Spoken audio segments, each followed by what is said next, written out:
ka pwede umayaw. Ikaw yung nanay ni Heart. Nanay ni Heart. Si Mrs. Opao.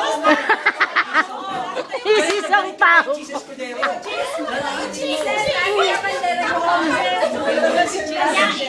Pag dumadalaw yan sa amin, kasi sinasaktan ang anak ko.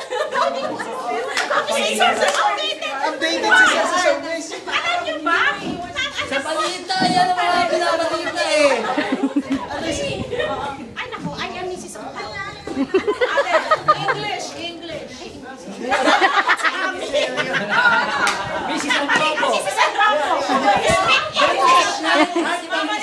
Ate Ellen, translator ka. Ayan! Kasi ito ginawa ni Heart ko. Si Heart. Ano pala sa exam? Hindi ko alam yung kami na mga ano. Ang galing ni Sir.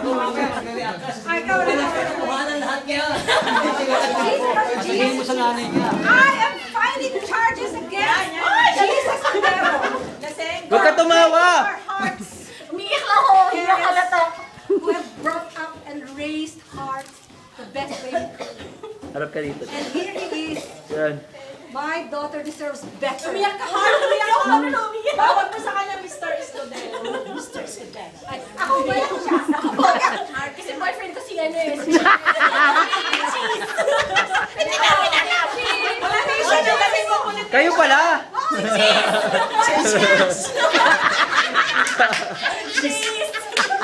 Wala